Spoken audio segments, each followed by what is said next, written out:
Hi everyone, welcome back to the Joyful Witch YouTube channel, and today I'm reviewing a new deck that's only just come out, and in some cases for Amazon it's still on pre-order, called the Solitary Witch Oracle by Lucy Cavendish. Okay, so it says law, wisdom and light for your magical path, and the artwork is by Lady Viktoria. Now this deck is very witchy, so I've gone for another witchy deck. I'm sort of doing things in themes, and I just adore the artwork in this deck. I bought mine from Big W, okay, which if you're an American subscriber is kind of like Walmart. It's a department store that they had it in stock as soon as it came out, so I got a copy as soon as I saw it because I just adore the imagery in the cards. So it says, "Who are you?" the universe asked. "I am," you reply, "the witch who walks alone."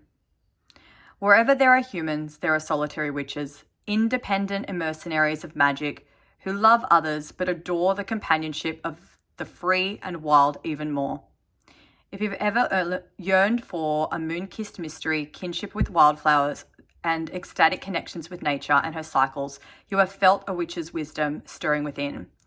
You may dwell deep in the forest or in an apartment within the very heart of the city. Wherever you abide, the whispers of the elements, plants, creatures, and cosmos infuse your world with fascination and freedom. This enchanting oracle is an illuminating tapestry of insight, comfort, healing, and practical guidance for awakening your charms and senses. Together, the spark of Lucy Cavendish's prose and Lady Viktoria's alluring hand-painted imagery invoke profound rememberings to draw back the veil and celebrate your magical soul. Your new journey begins. As you can see, like, the cards are just beautiful. And I actually hadn't seen a review on the deck. This artwork just spoke to me on such a deep level that I just had absolutely no choice but to get this deck. Absolutely no choice. It's a Blue Angel publishing deck. So the boxes with Blue Angel are often really large and the cards are smaller. This is my own deck, obviously, so I've already opened it. I have put them back in order for you guys. Yours will come all obviously wrapped, and the book will be on the bottom, but that's just how I have mine. So it's got a table of contents for the cards. Sometimes the table of contents is useful, although these cards are numbered, so I usually just go by the number. She's got some information on traditional witchcraft, once upon a time, a bit of a narrative of the lone witch, a bit of a story, and the cards sort of tell a story as well. So reading this narrative is actually really interesting.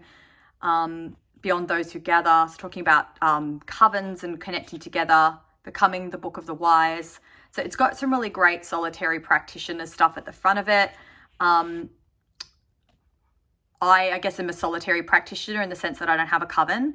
But that wasn't why I was drawn to this deck. It's the imagery and the connection to the sabbats. So she's given advice on how to use them, how to shuffle them.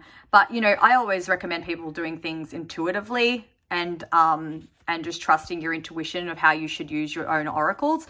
So, like, even cleansing your oracles, I trust that my energy is enough to do that. But it's a personal preference. We all have our own choices.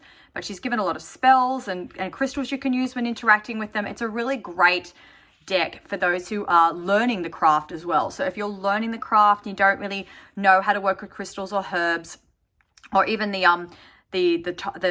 embodiments of the divine sacred feminine and all that, it's very, very useful. So she's got a couple of spreads in there as well. So which one's this one? Okay, the Circle of Witches. So she's got some spreads in there as well. So I think it's like, and then you've got the pentagram with the elements, and then into the card messages. So I'll pull a card for you when we've gone through it, but you can see it's got a little image of the card. It's beautiful border, like just gorgeous. And it's got a meaning and a reverse. So these oracles have reversed meanings as well, which is becoming more common for oracles. I've noticed that oracles are offering a reverse meaning. I personally don't feel an oracle needs a reverse meaning, but I always respect the artists that, you know, and the creators, they've chosen for a particular reason why they want that to happen. So I always just go with it. Okay, so we're gonna have so we've got some glare issues, so I'll be conscious of that when I'm showing the cards off for you. Okay, so you can see they're very large. Okay, so when I'm shuffling them, my hand reaches significantly across, but the cardstock is really thick, as it is for Blue Angel. They snap back really, really well. But like I said in a previous video, I actually don't shuffle my cards in a way that could bend them, but that's just personal choice. Okay, so wishes, number 1. Like, they all have borders, okay? So, and there's a cat. It's very dreamy artwork. It's beautiful to connect. The angel, so beautiful. Her herb garden.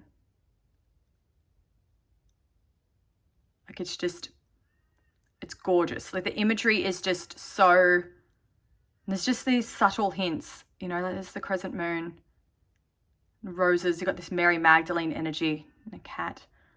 Like, she's wearing a piece of malachite. It's just, there's hints to, and then obviously the green, so you can see the borders change color too. So we've got a purple border on the first one, and then the borders change colors. It's beautiful. The Beltane lover. Okay, so the Sabbat Beltane. I love the ravens and the full moon. Just so stunning. Look closer. She is not lonely. The owl. Sorry, I'm really trying to be mindful of that glare for you guys.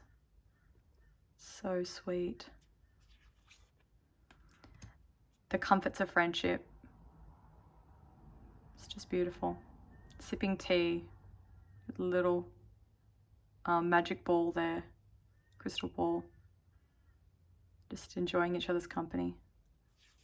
Beautiful. She sleeps with the stars. Look at that. Look at that. Like, even like the colors are just mesmerizing. This artwork is just so divine. It's just beautiful. Absolutely stunning. You can see that these were on canvas. Like, you can see that Lady Viktoria has painted these on canvas and then they've been scanned.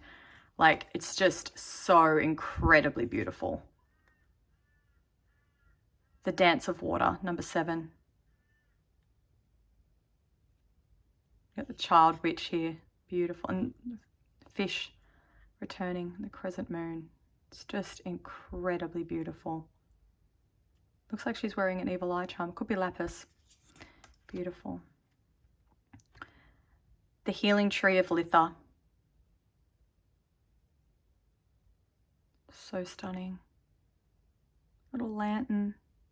And like, you can't tell where the tree begins and where the tree ends and she begins. Like, it's just, sorry, there's a lot of cards and they're very heavy. I'm sorry that I keep adjusting them. Like, you can't, she's just connected to the tree, to the healing tree. And you can see the full moon poking through. It's just beautiful. Yule's night, and the wolf, and the dead of winter. Even the witch's hair looks like it's snow. That lantern, size of the moon. Just incredible.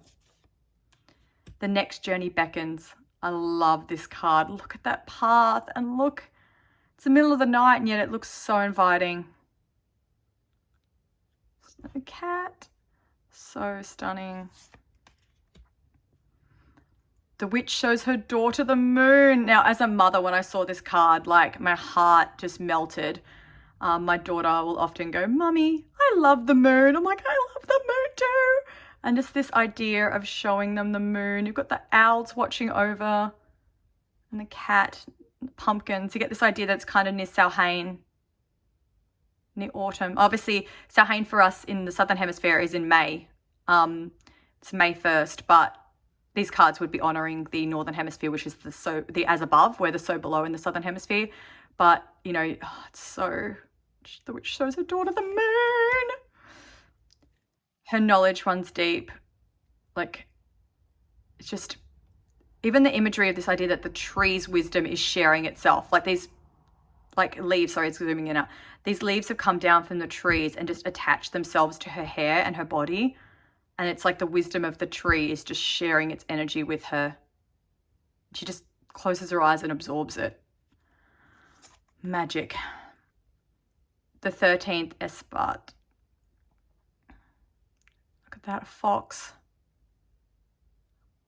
in a forest. It's just so stunning. Like, look at that. The artwork is just mesmerizing. Self-initiation. The ritual, she's got the candles. She's got her cat and the lantern. And you've got this idea that like the fates or spirit has joined her in this celebration. Because this feels like otherworldly. This feels like it's outside of the world she's in. Like she's crossing the veil. And that spirit is allowing that initiation to occur with them. So beautiful. Sweet Astara harvest. So Astara is coming up this next week for the Northern Hemisphere. Spring harvest, the spring equinox. And they've got the constellations in the sky. So, and it's obviously spring. You can see it's spring. You've got some fireflies or fae, most likely fae. Was she once a Selkie? So Selkies are kind of like seals, but kind of similar to sirens in the sense that they lived under the water and they guided and they weren't always in the water. They were sort of like women that were banished, I guess, in a way that for their being their divine feminine. Very similar to a mermaid, except they look more like seals. And you can see that she's got this altar of shells and starfish. And she's looking out and she can see the seals. Selkies are seals. She can see them. Was she once a Selkie? There are other conversations. I love this. She's like reporting to the owl. They're talking through the window, telepathically, connecting in, downloading wisdom from him as he shares it with her. It's just beautiful. Her Book of Shadows. There it is there. So for those that are starting their practice, if you are connected to herbology or apothecary practices, it's a great idea to start a Book of Shadows. Even if you are, like myself, more into using spells, like statements. So a lot of my work is done through I am statements and through spells that I write, and less in the apothecary side. A Book of Shadows is a great way to record them because spirit will give you a lot of insight and you can't always be creating, especially if it's something to create a potion or an elixir. And so creating a Book of Shadows allows you to write the spell or the download down, and then you can return to it at a later date and create it. You know, you don't have to necessarily do it straight away, but having it written down as when the download comes in is a great way of you to allowing you to have that connection without constantly needing to, in a busy world that we live in now, to work with it immediately. You know, sometimes people don't pick up their spells for months at a time, but that doesn't mean they don't write them down when they come in. So a Book of Shadows is a really great way. Or a Court of Grimoire as well is another name that's often given to it. But I love the name Book of Shadows because I used to love Charmed when I was younger. I still love it. Who am I kidding? I haven't stopped loving it. The Gathering.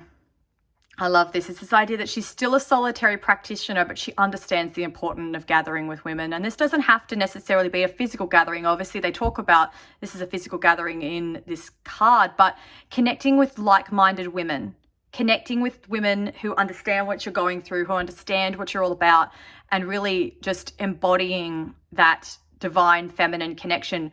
It heals the sacred feminine by doing that. By gathering together, it heals the wounds that have been put on the feminine, that have made women resent each other, be fearful of each other, compete with each other. It returns us to that sacred place where we connect divinely as was originally intended. So this card is very special for that. And it's the fox. It's dawn. It's so beautiful. The maiden and the Imbolic lamb. So Imbolc is the sabbat of Bridget. Bridget, it's the fire sabbat. And we had it earlier this year. We've already had Imbolic in the Northern Hemisphere, and it's the maiden. So it's this idea of like the maiden energy before fertilization begins for the wheel of the year. And obviously, lamb is new life, fertilization. So love this scene. So beautiful. This fire energy from the Bridget. Magical manifestation. Bringing in whatever you want. And I really love that there's barely any moon in this. She doesn't need the moon. She doesn't actually really need any of these tools. She just needs herself and her connection. And you can see the things that she's calling on, returning to spirit to be answered and be brought in. And she's already got abundance all around her. You know, like you've got these gems that are sitting here with the cat, and the cat is so beautifully laden. And even what she's wearing, like she's adorned in jewels. So abundance, and there's another cat right here. Abundance is hers. You know, she's magically manifesting whatever she wants. The maiden, the mother, and the crone. Beautiful. The 3 cycles, the 3 crescent moons, the fawn, the doe, and the peacock, and the mother. It's beautiful. The 3, and this is Bridget. You can see the maiden. She's the maiden with the fiery red hair. You probably get some Hecate here. Beautiful. Like this beautiful embodiment of the triple crescent. Spells from the hearth. Look at that. Look at this. And it's this idea that, like, again, you got this idea that you don't know where spirit begins and where her world's like begins. You know, they're blended together. Like, it doesn't feel like that's her wall. It feels like this is spirit up here imbuing, like, and divine wisdom of women who came before her and her tools all connected in to the spells that she's creating. She's got a pentagram, she's using a cauldron. You've got all these herbs that are drying. Oh my goodness, it's so magic. The crone in winter, the time to go inward and reflect. It's just, the crescent moon. So incredible. And you've got the owl. And I love that her skirt is covered in flowers. It's like after winter, spring will come. It's just so stunning. Ancestors and apples. Okay, so this is obviously paying homage to Lilith. Okay, so the original companion created for Adam, who wanted to be equal and then was obviously cast aside in order for women to be more subordinate,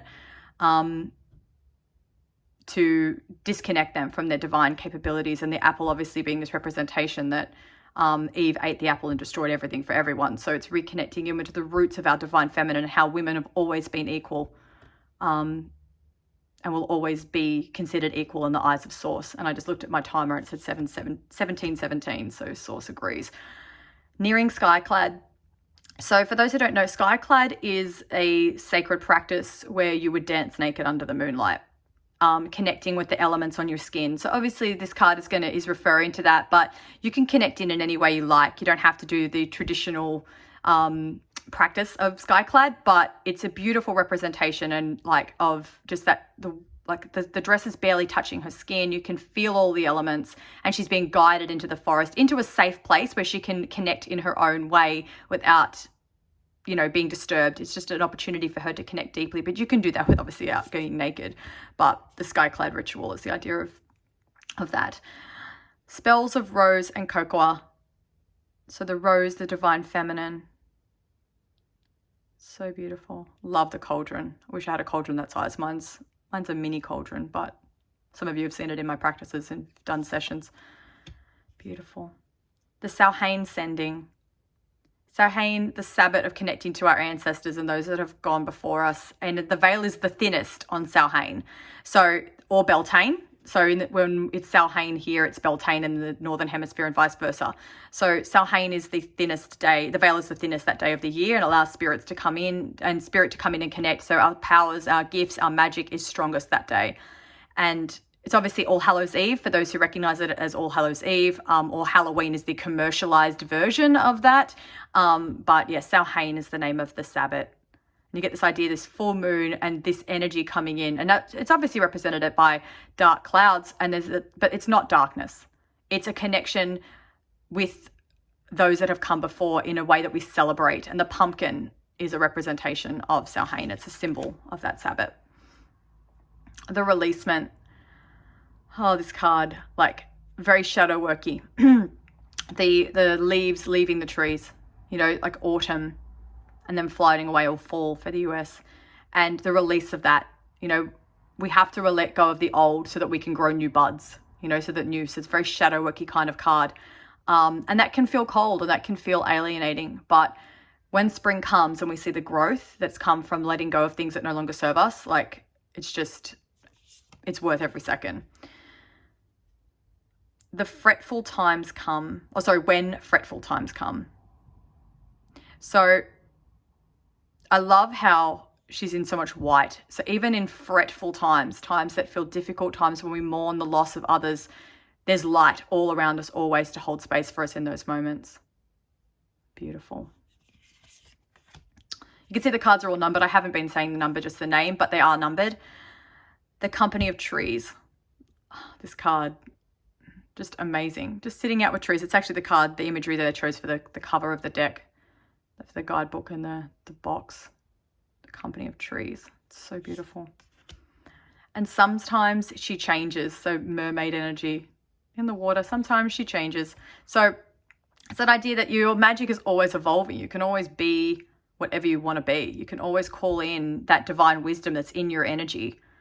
You know, like those sacred lines of magic that are dormant in this modern world that has blotted them out. You can call on them. You can call on your mermaid roots. You can call on your elemental roots. You can call on your angelic roots. You can call on that magic that is just part of who you are. Once upon another time, unicorn. Paying homage to energies that were here that have been banished by darkness. Unicorns are from Lyra, and they are pure magic. And they exist in the enchanted realms as well. And this magic is from another time, a time that we don't have now, but we can call back in. So you can call back in connection to unicorns, but unfortunately they just can't be here in this density. The Blessing and the Banishing Candle. Okay, so practice that helps you remove things that no longer serve you and call in things that you wish to have. Just sacred practice. Beautiful. The Gentle Pass of Inspiration. So pretty. You've got the wisdom of the feline and the owl. You've got some magic happening here. So beautiful. Love that color of her hair. It's so fire. The Witch's House. Love this idea of creating a safe space for yourself, a place that honors your energy. Oh, you can see this was on canvas. So magic. A place that honors your energy, a sacred place in your space. I looked at 2222 that honors who you are and has your place for your tools and your connection that is sacred, even if it's a tiny corner of your home somewhere. Obviously, they're talking about a house here, but it's that sacred space that you create for yourself. Her little cauldron. Little cauldron. It's the idea that she carries her magic with her. And think about your womb space as a cauldron as well. It is a cauldron that you carry with you. And that's male or female, okay? Men still have a sacral chakra. They still connect into the divine feminine through their sacral space, the womb space. And she carries it with her. And the fox and the deer. Oh, so cool. The milk of the mother's flowers. Oh, sorry, the milk of the mother's flows. Sorry, I read flowers because I just looked at flowers and read flowers. Flows. So obviously the divine feminine energy. You've got the pomegranates growing, the sacred mother, the divine mother, and how from all life comes from female bodies here on earth, and honoring that milk. But that milk comes from the sacral as well, in the sense that anything you create, anything you pour your energy to gives life. So being aware of that and being okay to create in an organic way. The Garden of Hallowed Moonlight. Love this card. Candle up in the tree. I love when they do like a moth. So beautiful. Like it's like a whole, like, let's just go sit out and watch the moon, which I do all the time. Okay. I cannot pronounce this the correct way because I cannot speak Celtic. So I'm going to call it Lammas. Okay, Lammas. Forgiveness and justice, the Sabbat. Okay, so I apologize. I cannot pronounce this Sabbat and I do not want to do it injustice by saying it wrong. It's also known as Lammas. Okay, so forgiveness and justice. Time to release things, to heal. And you've got the roses, divine feminine, healing and releasing these leaves off the tree. a broom of her own, a besom. Besoms channel energy. Okay, so if you're wondering why witches have brooms, it channels energy, and traditionally you would sweep east to west. And this is designed to remove, like to let light in. So the sun rises east to west, and that's how energy flows across the planet. So you're removing old and replacing it with new by going east to west. So a besom is a good channeler of energy. Okay, you can channel it. I have a beautiful besom that was custom made for me. It sits by my desk. She is moonlight shy. You can see that she's hiding. It's not open. It's not out in the open. She's just enjoying the moonlight passively, but that's not a bad thing. Sometimes it's nice just to be present without active. She's not engaging in any ritual either. She's just enjoying the moon. Just enjoying it. The charging of her wand. So wands really are just a channeling tool of energy. You know, you can choose to have any tools you like that you charge and you work with. The importance of charging your tools. She is 1,000 flowers. Bit of an homage to both Persephone and Isis. Isis is the goddess of 1,000 names. Or 10,000 names, but it definitely feels like it's got Isis and Persephone energy with the flowers. Persephone being the goddess of spring and winter. Beautiful. So pretty. And the final card, transcendent amidst the everyday. And I really love this card because it's like you can be present as a witch any day of the week, even if you're at work in a busy place that feels like you can't. So it's being able to transcend the modern world and just be present and connect at all times and allow that abundance to seep through in everything that you do, everything that you experience, everything that you come in contact with. Okay, so let's just pull a card. I'm just going to give, as you can see, like these are really, really big. I can't even like fit them on the camera properly. Ugh. Now I have this thing where I actually cut the deck. I never let cards fall out. So anybody who knows me from my Joyful Witch Instagram page, when I do card pulls, knows that I don't do jumpy cards. I like to be in control of the card that comes out. So I guarantee that it's the guidance that the person is supposed to have. And it's the same thing with this. Just gonna cut it where I feel compelled to cut it. That one. Okay. Spells from the hearth. Okay.